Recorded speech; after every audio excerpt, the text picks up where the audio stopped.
Alain sat alone in his Nairobi office, the city lights flickering outside the tall glass windows. He stared at his plans, maps, and spreadsheets with a calculating precision, but the calm surface of the room could not hide the tension coiling inside him. Every move he had made to sabotage Jean-Pierre and the village had seemed flawless, until now. News had begun to reach Nairobi, stories of the villagers reclaiming trust, volunteers checking the well, and Jean-Pierre standing tall despite the lies. What had been intended as panic was turning into admiration for the man Alain had tried to destroy. A cold rage crept into Alain's chest. "Impossible," he muttered, pacing. "It should have fallen apart by now. They should be terrified." But deep down, a nagging thought gnawed at him. Perhaps he had underestimated something. Perhaps the hearts he sought to manipulate were stronger than he imagined. Meanwhile, in the village, Jean-Pierre and Nafula had begun a quiet campaign of transparency. Meetings with elders, small demonstrations of water safety, and careful explanations slowly rebuilt trust. The villagers, once swayed by fear, were now starting to question the motives behind the lies. Alain's calls to journalists went unanswered. Bribes to officials hit walls of bureaucracy. Every attempt to turn the tide only seemed to strengthen Jean-Pierre's position. And then came the blow that shook Alain more than any failure before. A local journalist who had once been his ally leaked evidence of Alain's manipulation, a paper trail, conversations, and financial transfers that clearly showed his interference. Alain's calm demeanor fractured. He slammed his fist against the desk. No, this cannot happen. But it was happening. The very storm he had unleashed was circling back, and he could feel its bite. Jean-Pierre, unaware of the full scope of Alain's unraveling, continued his work. He walked the village, greeted the children, and listened to the mothers' stories. Their gratitude fueled him, giving him strength to face the challenges yet to come. At night, as the moon reflected on the quiet water of the well, Jean-Pierre confided in Nafula. "It's not over, is it? He's relentless. He'll find another way to strike." Nafula shook her head gently. "Alain may try, but even the most patient storm eventually exhausts itself. He can only fight shadows and lies. You, on the other hand, fight with truth, and truth always finds a way." Back in Nairobi, Alain received a knock at his office door. A messenger handed him a single envelope, unmarked, no return address. Inside, photos of Jean-Pierre speaking with villagers, laughing, standing firm.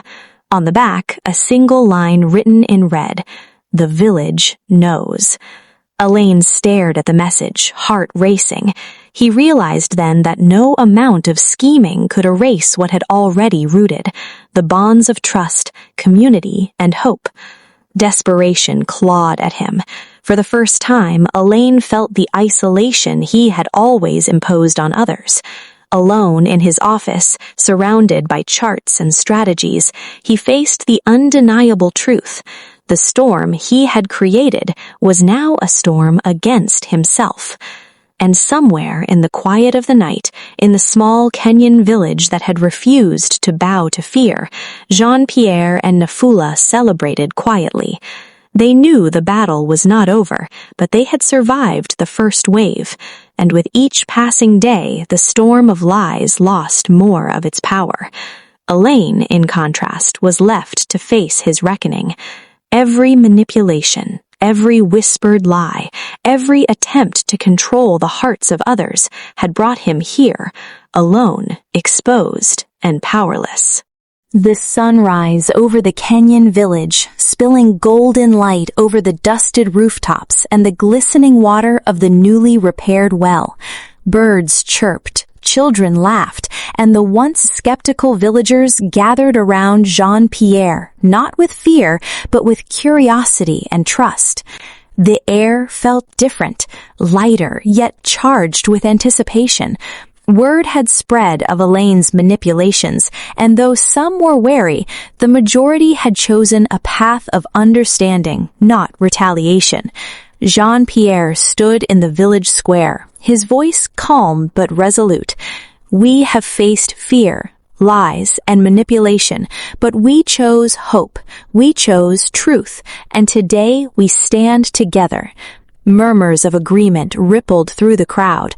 Mothers nodded, elders smiled, and even the children felt the significance of this moment. At that very moment, in a stark office far away, Alain watched the live feed of the village gathering, his hands clenched, his knuckles white. Every smile, every cheer, every sign of unity stabbed at his carefully constructed ego. "This cannot be happening," he whispered, pacing. "They should be broken. They should be scared." But the more he watched, the more he realized that fear had been replaced with something stronger, resilience. And there, in the midst of it all, Jean-Pierre radiated calm authority, a man whose strength came not from control, but from integrity. Back in the village, a ceremonial ribbon was stretched across the new water well, symbolizing more than just clean water. It symbolized survival, trust, and collective victory. Jean-Pierre cut the ribbon with Nafula by his side, and the villagers erupted in cheers. It was a moment of triumph, not just over adversity, but over deception itself. The very lies that Alain had spread were now exposed to sunlight, powerless against the bonds the villagers had rebuilt. And yet Alain refused to give up. He tried one last attempt, calling journalists, bribing officials, even threatening Jean-Pierre through intermediaries, but every effort crumbled like dry leaves underfoot. Alain finally realized something he had never admitted before. Control is an illusion, and power without trust is meaningless. Alone in his office, with no allies left and no way to reverse the tide, he faced a reckoning unlike any before. Meanwhile, Jean-Pierre addressed the villagers. "This victory is not mine alone. It is ours. It belongs to everyone who chose courage over fear, honesty over deceit, and unity over division. Let this be a lesson. Together we are stronger than any storm, stronger than any lie." As the villagers celebrated, laughter and music filling the air, Alain sat in silence, the magnitude of his defeat finally sinking in. For the first time, he understood that triumph did not come from manipulation or deceit. It came from heart, conviction, and the courage to stand together. The village had not just survived, it had risen, and in that rise it had shown something that Alain could never touch, the unbreakable strength of human spirit when truth leads the way. Jean-Pierre and Nafula shared a quiet smile. They knew the battle was not over in the world at large, but in their hearts, in their community, they had already won. And that, they realized, was the most important victory of all. The city skyline loomed over Alain's penthouse, sleek and gleaming, a monument to ambition, control, and, he believed, invincibility. Yet tonight, the glittering lights felt hollow. The calls went unanswered. The allies he once relied on had vanished, and every strategy he had relied on crumbled before him. Alain paced, restless, his mind replaying every moment the village had celebrated their triumph. Jean-Pierre, Nafula, the children, even the elders, they had laughed in the face of his schemes, and now the reality hit him like a thunderclap. He had underestimated something he could never control, human resilience. A single knock on the door broke the silence. Alain froze. It was unexpected. He opened it to find a courier holding a simple envelope marked only with the village's symbol. With trembling hands, he tore it open. Inside was a letter, but no threats, no ultimatums, just 3 words: "We forgive you." Alain laughed bitterly. "Forgive me? After everything I've done?" The words tasted foreign, unearned, almost impossible. Yet they weighed heavily on him, more than any reprimand or lawsuit ever could. He sank into his chair, staring at the skyline, the weight of emptiness pressing down. In that moment, Alain understood something profound. Power is nothing without respect. Control is meaningless without trust, and victory without integrity is hollow. Meanwhile, in the village, life continued, stronger than ever.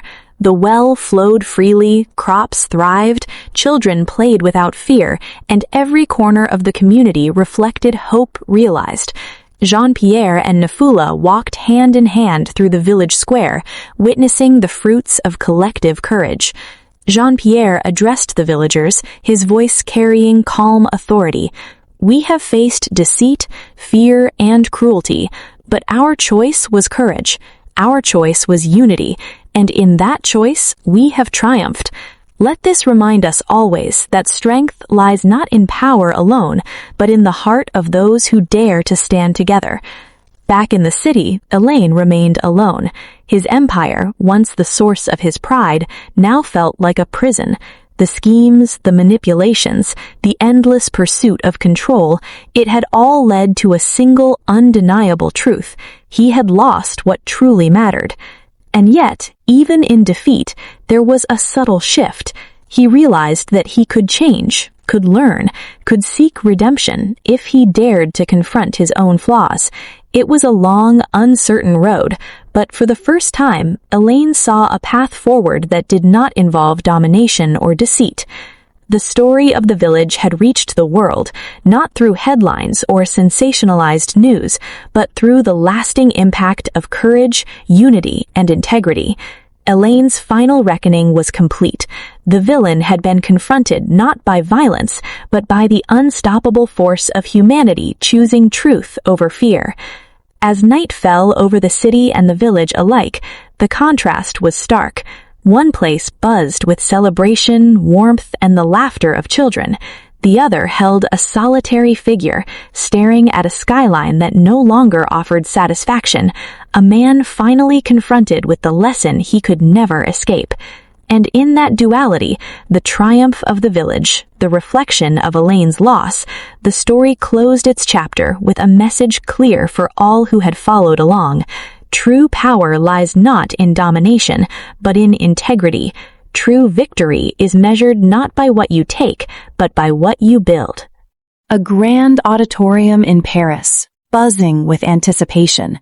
People murmur in different languages, programs shuffle in hands, the air charged with curiosity.